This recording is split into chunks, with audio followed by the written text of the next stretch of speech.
Γεια σας φίλοι μου από το YouTube. Είμαι η Μαρία Στρατάκη και είμαι πολιτισμολόγος. Βρίσκομαι στο ιερότερο νησί των αρχαίων Ελλήνων, τη Δήλο, και αυτή είναι η τρίτη φορά που την επισκέπτομαι. Αν θέλετε να βοηθήσετε αυτό το κανάλι, κάντε εγγραφή, like και σχόλια κάτω από τα βίντεο. Σε αυτό το βίντεο θα σας δείξω πλάνα από τον Κολοσσό των Αξίων, τον οποίο βλέπουμε σήμερα σε δύο τμήματα στο νησί.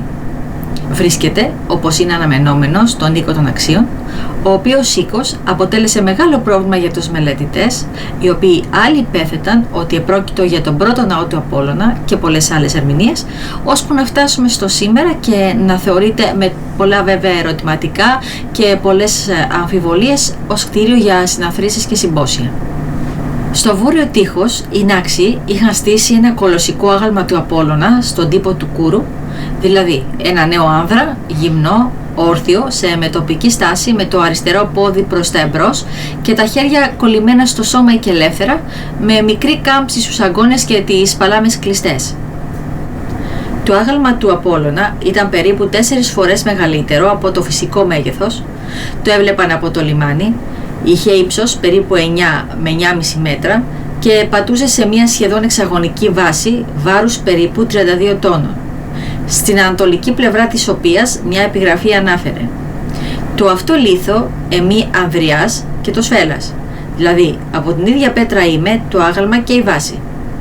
Η επιγραφή στη δυτική πλευρά της βάσης, Νάξιοι Απόλλωνοι, γράφτηκε μάλλον τον 4ο αιώνα π.Χ.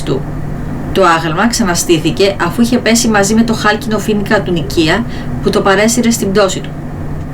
Στην αρχική θέση, δίπλα στο βόρειο τείχος του οίκου των Αξίων, σώζεται σήμερα μόνο η βάση σπασμένη σε αρκετά κομμάτια.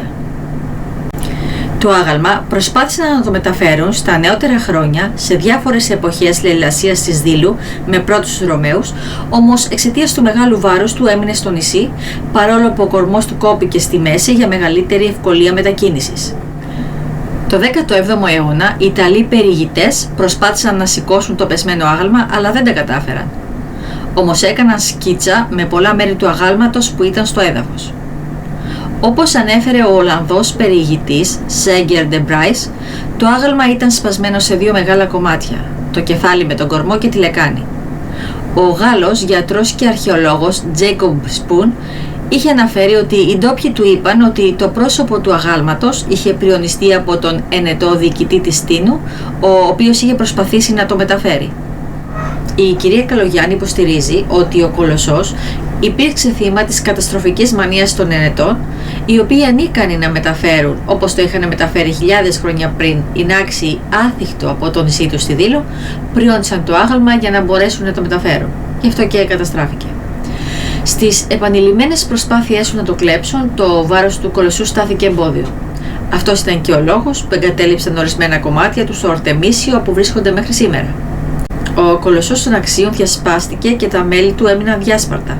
Σήμερα στη Δήλο βρίσκεται μέρος του αριστερού χεριού, τμήμα του κορμού και της λεκάνης και η βάση, όπου, όπως είπα και πριν, ζύγιζε 32 τόνους και μάλλον αυτός ήταν ο λόγος που δεν κατάφεραν να τη μεταφέρουν από το σημείο που στήθηκε τον 6ο αιώνα π.Χ.